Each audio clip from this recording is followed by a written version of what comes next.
ನನ್ನ ನನ್ನ ಒಂದು ಅಲ್ಪಜ್ಞಾನದಲ್ಲಿ ಒಂದು ಮಹಿಳೆಗೆ ಬಲವಂತವಾಗಿ ಬಲಾತ್ಕಾರ ಮಾಡಿ ಅವಳಿಗೆ ಲೈಂಗಿಕ ಒಂದು ಅತ್ಯಾಚಾರ ಮಾಡಿದಾಗ ಅದು ರೇಪ್. ಒಂದು ಸ್ವಲ್ಪ ಚೆನ್ನಾಗಿರೋ ಹುಡುಗಿರಂತೂ ಕಂಪ್ಲೇಂಟ್ ಕೊಟ್ಬಿಟ್ರಂತೂ ಎಲ್ಲೆಲ್ಲದ ಸಾಫ್ಟ್ ಕಾರ್ನರ್ಗಳು ಎಲ್ಲ ನಮ್ಮ ಎಲ್ಲ ಬಂಧುಗಳು ಬಂದ್ಬಿಡ್ತಾರೆ.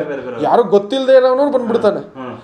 ಈ ತರ ನಮ್ಮ ಸಮಾಜ ಆಗಿದೆ ಸರ್. ಇಲ್ಲಿ ಕಂಪ್ಲೇಂಟ್ ಯಾವನು ಬರಲ್ಲ, ಯಾರು ಅವ್ರಿಗೊಂದು ಕಲ್ಲು ಹಾಕೋದು. ಹುಡುಗ ಮಾಡದ್ನ ನಂದೊಂದು ಕಲ್ ತಗೋ, ಹುಡುಗಿ ಮಾಡಲ್ಲ ಕಲ್ಲು ಹಾಕ್ತಾ ಇದ್ರು ಹಿಂಗ್ ಬಿಡಿಸ್ಕೊಂಡ್ ಬರ್ತಾರೆ. ಹಿಂಗೆ ಹುಡುಗರಿಗೆ ಎಂಪವರ್ಮೆಂಟ್ ಬೇಕು, ಹುಡುಗಿಗೆಲ್ಲ ಎಂಪವರ್ಮೆಂಟ್ ಮಾಡಿ ಮಾಡಿ ಎಲ್ಲೋದ್ರೂ ಮಹಿಳೆಗೆ ಜಯ ಇದೆ. ಹುಡುಗ ತಪ್ಪು ಮಾಡಿದ್ರೆ ನನಗೆ ಶಿಕ್ಷೆ ಆಗ್ಲಿ, ತಪ್ಪೇ ಮಾಡಿಲ್ಲ ಮ್ಯೂಚುವಲ್ ಕನ್ಸೆಂಟ್ ಶಿಕ್ಷೆ ಆಗ್ಲಿ, ಮ್ಯೂಚುವಲ್ ಕನ್ಸೆಂಟ್ ಅಲ್ಲಿ ಇದ್ಬಿಡಿರ್ತಾರೆ.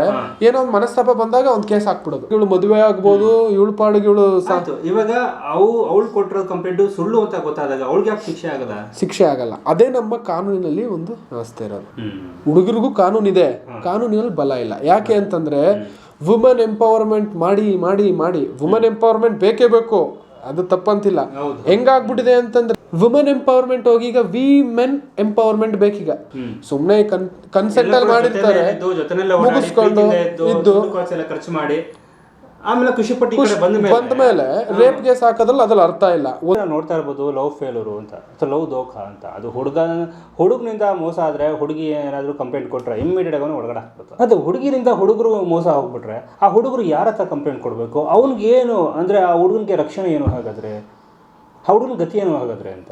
ಅವನು ಮಾನಸಿಕವಾಗಿ ಜರ್ಜರಿತವಾಗಿರ್ತಾನೆ, ಹೃದಯ ಒಡೆದೋಗಿರುತ್ತೆ. ಬಟ್ ಆ ಹುಡುಗಿನೇ ಮೋಸ ಮಾಡಿದ್ರೆ ಇವನು ಹೆಂಗೆ ಕಂಪ್ಲೇಂಟ್ ಕೊಡೋಕ್ಕೆ ಸಾಧ್ಯ? ಆ ಹುಡುಗಿಗೆ ಏನು ಶಿಕ್ಷೆ ಹಾಗಾದ್ರೆ? ಸರ್ ಇಲ್ಲಿ ಕಾನೂನು ಶಿಕ್ಷೆ ಇದೆ. ಯಾವ ಥರ ಅಂತಂದರೆ ಕಾನೂನ ಎರಡು ಥರ ಬಳಕೆ ದುರ್ಬಳಕೆ ಎರಡೂ ಮಾಡ್ತಾರೆ ಪೊಲೀಸವರು.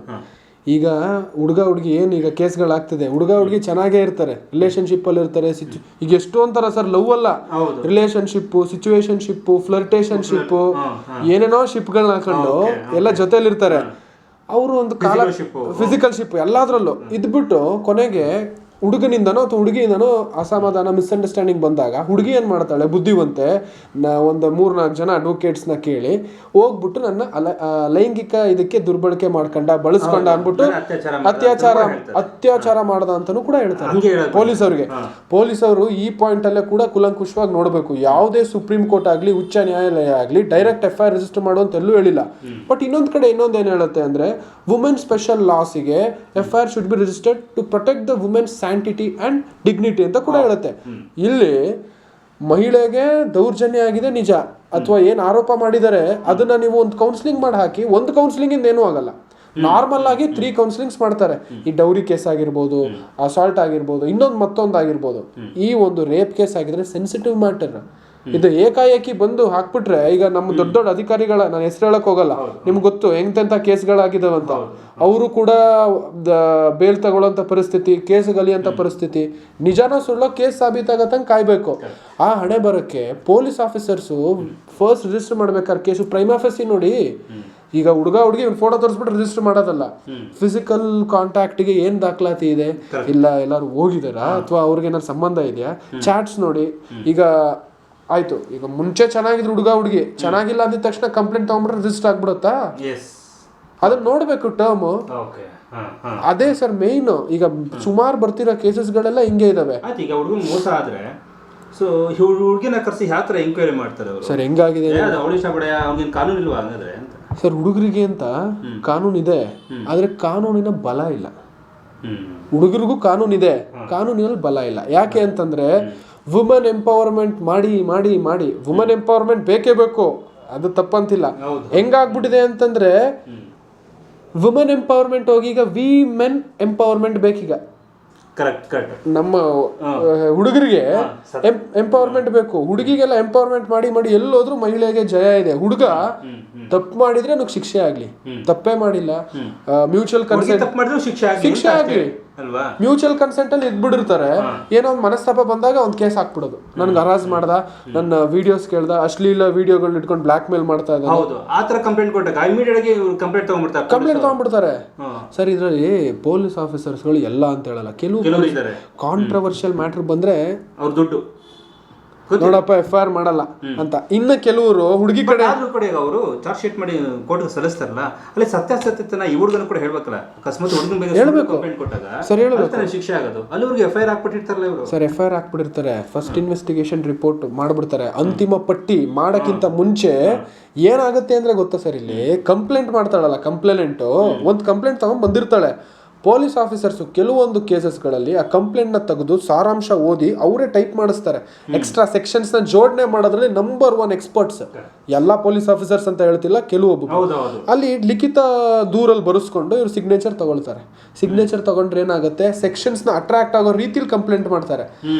ಈಗ ಸುಮ್ಮನೆ ಬಂದು ಹೊಡೆದ ಅನ್ನೋದಕ್ಕೂ ಸಾಕ್ಷಿಗಳು ಈಗ ಸರ್ ಸಾಕ್ಷಿಗಳಲ್ಲಿ ನನ್ನ ಅಣ್ಣ ಇರ್ತಾನೆ, ನನ್ನ ತಮ್ಮ ಇರ್ತಾನೆ, ನನ್ನ ತಂಗಿ ಇರ್ತಾಳೆ, ಪಕ್ಕದ ಮನೆಯವ್ರು ಇರ್ತಾರೆ, ಎಲ್ಲಾರನ್ನೂ ಸೆಟ್ ಮಾಡ್ತಾರೆ. ಹ್ಯೂಮನ್ ಹೆಂಗಿದೆ ಅಂದ್ರೆ, ಹ್ಯೂಮನ್ ಸೈಕಾಲಜಿ ಒಂದ್ ಕಡೆ ಏನೋ ಆಗ್ತದೆ ಅಂತಂದ್ರೆ ಬೇಗ ಸೋಲ್ತಾರೆ, ಬೇಗನೂ ಬೀಳ್ತಾರೆ. ಬೇರೆಯವ್ರು ಹೇಳೋ ಮಾತನ್ನೇ ಪ್ರೋತ್ಸಾಹ ಪ್ರೇರೇಪಿಸ್ಕೋತಾರೆ.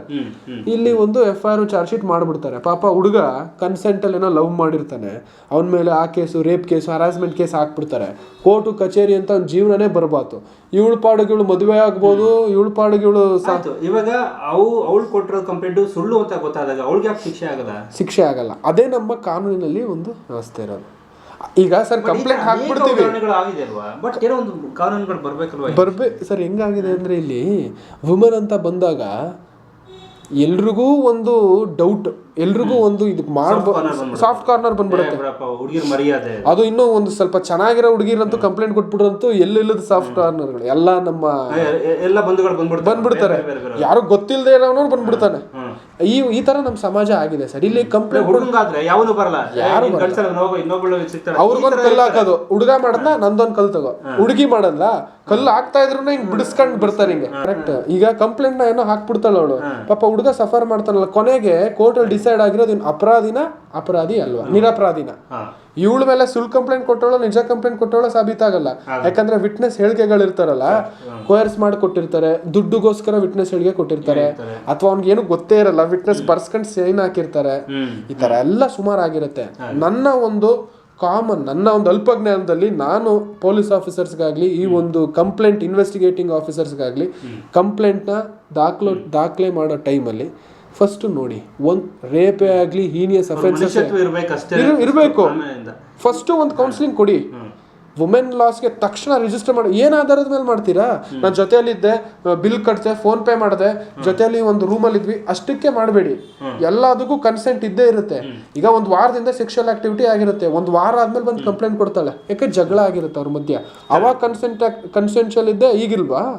ಅದೆಲ್ಲ 5 ವರ್ಷನೂ ಜೊತೆಲಿ ಇರ್ತಾರೆ, ಆಮೇಲೆ ರೇಪ್ ಅಂತ ಬಂದ್ಬಿಟ್ರೆ ಸರ್ 5 ವರ್ಷ ಯಾಕೆ?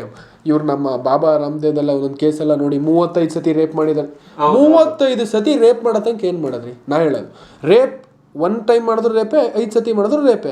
ನಮ್ ಕಾನೂನಿನಲ್ಲಿ ಈಗ ಹೆಂಗ್ ಬಂದಿದೆ ಅಂತಂದ್ರೆ, ಹೆಣ್ಣು ಮಗಳು ಹೇಳ್ತಾರೆ, ಬ್ಲಾಕ್ ಮೇಲ್ ಮಾಡ್ಬಿಟ್ಟ, ನಮ್ಗೆ ಮರಿ ತೆಗೆದ್ಬಿಡ್ತೀನಿ ಅಂತ ಹೇಳ್ದ, ನನ್ಗೆ ಒಂದಷ್ಟು ವಿಡಿಯೋಸ್ಗಳು ಇಟ್ಕೊಂಡು ಬ್ಲಾಕ್ ಮೇಲ್ ಮಾಡ್ದ, ಅದಕ್ಕೋಸ್ಕರ ಭಯ ಪಟ್ಟು ಸುಮ್ಮನಿದ್ದೆ ಅಂತ ಹೇಳ್ತಾರೆ. ಸರ್ ಈಗ 35ನೇ ರೇಪ್ ಆದ್ಮೇಲೆ ಧೈರ್ಯ ಇರ್ತದಲ್ಲ ಮಹಿಳೆಗೆ ಕಂಪ್ಲೇಂಟ್ ಕೊಡೋದಕ್ಕೆ, ಅದನ್ನ ಮೊದಲನೇ ಸತಿ ರೇಪ್ ಆದಾಗ್ಲೇ ಧೈರ್ಯ ತಗೊಂಡ್ ಬನ್ನಿ ಮುಂದಕ್ಕೆ. ಇಲ್ಲ, ಅವಾಗ ಇರಲ್ಲ, ಅದೊಂದ್ ಸ್ವಲ್ಪ ಬಿಟ್ಬಿಡ್ತಾರೆ ಅಂತ ಅನ್ಕೊಂಡಿರ್ತಾರೆ. ಬಟ್ ಏನಂತಂದ್ರೆ ಕೆಲವೊಬ್ರು ಅವರು ಸ್ವಲ್ಪ ಪ್ಲಾನ್ ಮಾಡ್ಕೊಂಡಿರ್ತಾರೆ. ಸರ್ ಹೆಂಗಾಗತ್ತೆ ಅಂತಂದ್ರೆ, ಏನಾದ್ರು ಸ್ವಾಮೀಜಿ ಕೇಸ್ ಬಂದಿತ್ತು, 23 ಸಲ ರೇಪ್ ಮಾಡೋದಂತ, ಯಾವ ಟೈಮ್ ರೇಪ್ ಮಾಡೋದು ಅದೆಲ್ಲ ಕೂಡ. ನನ್ನ ಪ್ರಕಾರ ರೇಪ್ ಅಂದ್ರೆ ಏನ್ ಗೊತ್ತಾ ಸರ್, ನನ್ನ ಒಂದು ಅಲ್ಪಜ್ಞಾನದಲ್ಲಿ, ಒಂದು ಮಹಿಳೆಗೆ ಬಲವಂತವಾಗಿ ಬಲಾತ್ಕಾರ ಮಾಡಿ ಅವಳಿಗೆ ಲೈಂಗಿಕ ಒಂದು ಅತ್ಯಾಚಾರ ಮಾಡಿದಾಗ ಅದು ರೇಪ್. ಸುಮ್ನೆ ಕನ್ಸೆಂಟ್ ಅಲ್ಲಿ ಮಾಡಿರ್ತಾರೆ, ಮುಗಿಸ್ಕೊಂಡು ಇದ್ದು ಖರ್ಚು ಮಾಡಿ ಆಮೇಲೆ ಖುಷಿ ಪಟ್ಟಿ ಬಂದ ಮೇಲೆ ರೇಪ್ ಕೇಸ್ ಹಾಕೋದ್ರಲ್ಲಿ ಅದ್ರಲ್ಲಿ ಅರ್ಥ ಇಲ್ಲ. ಒಂದು ಎರಡನೇದು ಕಾನೂನಲ್ಲಿ ಬದಲಾಗಬೇಕು ಅಂತ. ಸರ್ ಕಾನೂನಲ್ಲಿ ಬದಲಾಗತ್ತೆ. ನೀವೇ ಹೇಳಿದ್ರೆ ಹೆಂಗೆ? ಇಯರ್ಸ್ ಇದು ಒಬ್ಬ ಪ್ರೋಸೆಸ್ ಅಲ್ಲ, ಇದು ಎಲ್ಲ ನೋಡಿ ಸರ್, 10 ಕೈ ಇದೆ, ಎಲ್ಲ ಸೇರಿದ್ರೇನೆ ಒಂದು ಒಗ್ಗಟ್ಟು. ಒಬ್ಬ ಏನು ಮಾಡಲ್ಲ. ಸತ್ಯ ಯಾವ್ದು ಮುಂದೆ ಬರ್ತಾ ಇಲ್ಲ ನೋಡಿ. ಅಲ್ಲ ನೀವು ಹೇಳೋದು ಎಲ್ಲರಿಗೂ ಇದೇ ಡೌಟ್ ಶುರು ಆಗುತ್ತೆ. ಎಲ್ಲಾ ಗಂಡಸರದ್ದು ಸಮಸ್ಯೆ ಅಂದ್ರೆ ಯಾರ್ಯಾರು ಮೋಸ ಆಗಿದ್ರೆ ಅವ್ರ ಸಮಸ್ಯೆ ಕೂಡ ಇದಾಗಿರುತ್ತೆ. ಕರೆಕ್ಟ್. ಬಟ್ ಯಾರು ಮುಂದೆ ಹೋಗ್ತಿಲ್ಲ. ಆಮೇಲೆ ಈಗ ಎಲ್ಲ ಹೆಂಗಾಗಿದೆ, ಹೆಣ್ಮಕ್ಳು ಹಿಡ್ಕೊಂಡು ವೆಪನ್ಸ್ ಆಗಿ ಉಪಯೋಗಿಸ್ಕೊಂಡು ಒಳ್ಳೊಳ್ಳೆ ವೈಟ್ ಕಾಲರ್ ಕ್ರಿಮಿನಲ್ಸ್ ಆಗಿರ್ಬೋದು, ಇನ್ನೊಂದು ಆಗಿರ್ಬೋದು, ಜೊತೆಲಿ ಇಟ್ಕೊಂಡಿರ್ತಾರೆ. ಏನಾರು ಆಪತ್ ಬಂತು ಅಂತಂದ್ರೆ ಅವ್ರ ಕೈಲ ಹೊಡಿಸ್ಬಿಡೋದು, ಅಥವಾ ರೇಪ್ ನನ್ನ ಹರಾಸ್ ಮಾಡ್ದ, ನನ್ನ ಕೆಟ್ಟ ದೃಷ್ಟಿಲಿ ನೋಡ್ದ, ನನ್ನ ಸೀರೆ ಹೇಳ್ದ, ನನ್ನ ಸರಿಗೆ ಹೇಳ್ದ. ರಿಯಲ್ ಆಗಿ ಆಯ್ತಾ ಕೊಡಿ, ನಿಮ್ ಮನಸಾಕ್ಷಿ ಮುಟ್ಕೊಂಡು. ನಿಮಗೆ ಅಧಿಕಾರ ಇದೆ ಅಂತ ಹೇಳ್ಬಿಟ್ಟು ಇಲ್ಲದ ಸಲ್ಲದ ಕಂಪ್ಲೇಂಟ್ ಕೊಟ್ಬಿಟ್ಟು ಸೆಕ್ಷನ್ಸ್ಗಳ ಮೇಲೆ ಸೆಕ್ಷನ್ಸ್ ಹಾಕ್ಸಿ ಅವನು ಬೀದಿ ಬೀದಿ ಅಲಿಯಂಗ್ ಮಾಡ್ತಿರಲ್ಲ. ಇವಳು ಕಂಪ್ಲೇಂಟ್ ಕೊಟ್ಟಿರೋಳು ಮದುವೆ ಆಗಿ ಮಕ್ಕಳಾಗ್ತಿದೆ. ಸುಮಾರು ಹಲವಾರು ಕೇಸ್ಗಳು ಕೊಡ್ತೀನಿ ನಮ್ಮ ಮೈಸೂರು ಕೋರ್ಟ್. ಇವನ್ ಪಾಪ ಕೋರ್ಟಲ್ಲಿ ಎಕ್ಸಾಮಿಷನ್, ಚಿಕ್ಕ ಹುಡುಗ, ಇನ್ನು 22 ವರ್ಷ, ಸುಮ್ನೆ ಅಲ್ಕೊಂಡು ಲಾರಿಸ್ಗೆ ಫೀಸ್ ಕೊಟ್ಕೊಂಡು ಕೇಸ್ ಎಲ್ಲ ಇಷ್ಟ ಒಂದು 1000 ಪೇಜಸ್ ಇದೆ ಚಾರ್ಜ್ ಶೀಟ್. ಏನ್ ಹಾಕಿದ್ದಾರೆ ಅನ್ನೋದು ಗೊತ್ತಿಲ್ಲ. ಬಟ್ ಇಂಥ ಕೇಸಸ್ ಎಲ್ಲ ಬಂದ್ರೆ ನೀವು ಹೆಂಗೆ ಹ್ಯಾಂಡಲ್ ಮಾಡ್ತೀರಾ ಸರ್? ನಾನೇನ್ ಮಾಡ್ತೀನಿ, ಮನಸ್ಸಾಕ್ಷಿಯಿಂದ ಹ್ಯಾಂಡಲ್ ಮಾಡ್ತೀನಿ. ಈಗ ಮೊನ್ನೆ ಒಬ್ರು ಜಡ್ಜಿ ಹೇಳ್ತಾರೆ, ಹೈಕೋರ್ಟ್ ಜಡ್ಜ್ ಅದನ್ನ ಹೇಳಿದ್ರು, ನಾವು ಇಲ್ಲಿಂದ ಗೊತ್ತಿರ್ತಪ್ಪ ಅದ್ರ ಮನಸ್ಸಿಂದ ನಾವು ಜಡ್ಜ್ಮೆಂಟ್ ಕೊಡ್ಬೇಕು. ಹೌದು ಸರ್. ಈಗ ನಾನು ಪರ ಮಾತಾಡ್ತೀನಿ, ನೀವು ವಿರೋಧ ಮಾತಾಡ್ತೀರಾ. ನನ್ನ ಒಂದು ಡಿಸ್ಕ್ರಿಷನರಿ, ನನ್ನ ಒಂದು ವಿಸ್ಡಮ್, ಕೋರ್ಟ್ ಒಂದು ವಿಸ್ಡಮ್ ಉಪಯೋಗಿಸಿ ನಾನು ಒಂದು ಆರ್ಡರ್ ಜಡ್ಜ್ಮೆಂಟ್ ಪಾಸ್ ಮಾಡ್ತೀನಿ. ಒಳ್ಳೇದು ಯಾವುದು, ಒಳ್ಳೇದಕ್ಕೆ ಯಾವುದು, ಮೆರಿಟ್ ಯಾವುದು, ಡಿಮೆರಿಟ್ ಯಾವುದು, ಸತ್ಯತೆ ಎಲ್ಲಿದೆ, ಟ್ರೂ ಫ್ಯಾಕ್ಟ್ಸ್ ಎಲ್ಲಿದೆ, ಅಲ್ಲಿಗೆ ನಾನು ಕೊಡ್ತೀನಿ. ಲಾ ಏನು ಹೇಳುತ್ತೆ ಅದು ಬಿಟ್ಬಿಟ್ಟು ನಾನು ಟೆಕ್ನಿಕಲ್ ಪಾಯಿಂಟ್ ಅಲ್ಲಿ ನಾನು ಎರರ್ ಮಾಡಿ ಟೆಕ್ನಿಕಲ್ ಪಾಯಿಂಟ್ ಅಲ್ಲೇ ಸರಿ ಇದ್ರು ತಪ್ಪು ಅಂತ ಕೊಟ್ರೆ, ಅಲ್ಲಿಂದ ಕೊಟ್ಬಿಟ್ರೆ ಕರೆಕ್ಟ್. ಪೊಲೀಸರು ಅದನ್ನ ಮಾಡ್ಬೇಕು, ಮಾಡ್ತಾರೆ. ಕರೆಕ್ಟಾಗಿ ಮಾಡಿಕೊಟ್ಟಾಗ ನಾವು ಇಲ್ಲಿ ಜಡ್ಜ್ಮೆಂಟ್ ಕೂಡ ಕರೆಕ್ಟಾಗಿ ಸಿಗುತ್ತೆ. ಇವರೇ ಸುಳ್ಳು ಕೊಟ್ಬಿಟ್ರೆ ಏನು ಮಾಡೋದು ಸರ್? ಆಮೇಲೆ ಇನ್ನೊಂದು ಹೇಳೋಣ ಅಂತಿದ್ದೆ, ಒಂದು ನಮ್ಮ ಕಾನೂನಲ್ಲಿ ಹೆಂಗಾಗಿದೆ ಅಂತಂದ್ರೆ, ಮದುವೆ ಆಗಿರ್ತಾನೆ ಗಂಡ, ಹೆಂಡ್ತಿನೂ ಮದುವೆ ಆಗಿದೆ, ಮದುವೆ ಆದ್ಮೇಲೆ ಸೆಕ್ಷುವಲ್ ಇಂಟರ್ಕೋರ್ಸ್ ಆದ್ರೂ ಸಹ ರೇಪ್ ಅಂತ, ಇಟ್ ಅಮೌಂಟ್ಸ್ ಟು ರೇಪ್ ಅಂತ ಹಲವಾರು ಸುಪ್ರೀಂ ಕೋರ್ಟ್ ಹೇಳಿದೆ. ಅದು ನನ್ನ ಪರ್ಸನಲ್ ಒಪಿನಿಯನ್ ತಗೊಂಡಕ್ ಹೋದ್ರೆ ನಾನು ಅದನ್ನ ಕೆಲವೊಂದ್ಸತಿ ಅಡ್ವಾಂಟೇಜಸ್ ಆಗ್ಬೋದು, ಡಿಸ್ಅಡ್ವಾಂಟೇಜು ಆಗ್ಬೋದು. ಡಿಸ್ಅಡ್ವಾಂಟೇಜ್ ಹೆಂಗಾಗತ್ತೆ ಅಂತಂದ್ರೆ, ಸಣ್ಣ ಪುಟ್ಟ ಚಿಕ್ಕ ಪುಟ್ಟ ಜಗಳಗಳಿಗೆ ಸೆಕ್ಷುವಲ್ ಇಂಟರ್ಕೋರ್ಸ್ ಆಗ್ಬಿಟ್ರೆ, ಇವ್ ನನ್ಗೆ ರೇಪ್ ಮಾಡ್ದ ಅಂತಂದ್ರೆ ಎಷ್ಟು ತರದಲ್ಲಿ ಇದು ಸಮಂಜಸ. ಸಪೋರ್ಟ್ ಮಾಡೋದಂತ ಇವೆಲ್ಲ ಮದುವೆ ಮಾಡಿಸಿರ್ತಾರ, ಅವೆಲ್ಲ ಸಪೋರ್ಟ್ ಮಾಡೋದು. ಅದನ್ನೇ ನಾನು ಬರ್ತಿದ್ರ ಊರ್ ಮನೇಲೆ ಚೆನ್ನಾಗಿತ್ತು. ಮತ್ತೆ ಹಂಗಂತ ಬಂದಾಗ ಹೆಣ್ಣು ಮಗಳಿಗೆ ಹರ್ಟ್ ಆಗ್ಬಾರ್ದು, ವೈಯಕ್ತಿಕ ಅವಳು ಇಷ್ಟಪಟ್ಟರೆ ಮಾತ್ರ ಇಂಟರ್ಕೋರ್ಸ್ ಆಗ್ಬೇಕು. ಸರ್ ಇಂಟರ್ಕೋರ್ಸ್ ಆಗುತ್ತೆ, ಖುಷಿಯಾಗಿ ಆಗಿರ್ತಾರೆ. ಅದಾದ್ಮೇಲೂ ಕಂಪ್ಲೇಂಟ್ ಕೊಟ್ಟಿರೋದು ದಾಖಲಾತಿಗಳಿದೆಯಲ್ಲ, ಇವ್ರಿಬ್ರೇನೆ. ಇವನ್ ಹೆಂಗ್ ಪ್ರೂವ್ ಮಾಡ್ತಾನೆ? ಇಲ್ಲಪ್ಪ ಕಮಿಟ್ ಆಗಿ ಅವಳು ಕೂಡ ಹೂ ಅಂತಂದೇಳಿ ನಾನು ಹೂ ಅಂದ್ಬಿಟ್ಟು ನಾವು ಇದೆಲ್ಲ ಆಗಿದೆ. ಈಗ ಎಷ್ಟು ಡ್ರಾಮಾಗಳು ನಡೀತವೆ ಅಂದ್ರೆ ಸರ್, ಇಲ್ಲಿ ಈಗ ಅವಳೇ ಹೊಡ್ಕೊಳ್ಳೋದು, ನಂಗೆ ರೇಪ ಹಿಂಗ್ ಕಿತ್ಕೊಳ್ಳೋದು, ಇಲ್ಲಿ ಮಾರ್ಕ್ ಮಾಡೋದು, ಒಂದು MLC ಮಾಡಿಸೋದು, ಒಂದು ಇಲ್ಲಿ ಇದು ಮಾಡ್ಕೊಳ್ಳೋದು ಇರ್ತವೆ. ಕಳ್ರು ಇರ್ತಾರೆ, ಏನಾರು ಒಂದ್ ಮಾಡ್ಕೊಂಡ್ ಬರ್ತಾರೆ. ಪೊಲೀಸ್ಗೆ ಪ್ರೈಮ್ ಆಫೀಸಿ ಪ್ರೂವ್ ಮಾಡ್ತಾರೆ. ಪೊಲೀಸ್ ಅವರು ಕುಲಂಕುಷ ಅಬ್ಸರ್ವ್ ಮಾಡ್ಬೇಕು. ಫಸ್ಟ್ ತಕ್ಕಂಡ್ ಬಂದಿದ ತಕ್ಷಣ ರಿಜಿಸ್ಟರ್ ಮಾಡೋದಲ್ಲ, ಸ್ವಲ್ಪ ಮೈಂಡ್ ರೀಡಿಂಗು ಮಾಡಿ, ಒಂದು ಕೌನ್ಸಿಲಿಂಗ್ ಮಾಡಿ. ಹುಡುಗಂಗೂ ಭವಿಷ್ಯ ಇರುತ್ತೆ, ಹುಡುಗಿಗೆ ಭವಿಷ್ಯ ಇದೆ, ಹುಡುಗನ ಭವಿಷ್ಯ ಇರಲ್ವಾ? ಇಬ್ರಿಗೂ ಎಲ್ಲ ಒಂದು ಭವಿಷ್ಯ ಅಂದ್ರೆ ಹುಡುಗಂಗೂ ಒಂದೇ, ಹುಡುಗಿಗೂ ಒಂದೇ. ಇದು ರೈಟ್ ನ್ಯೂಸ್.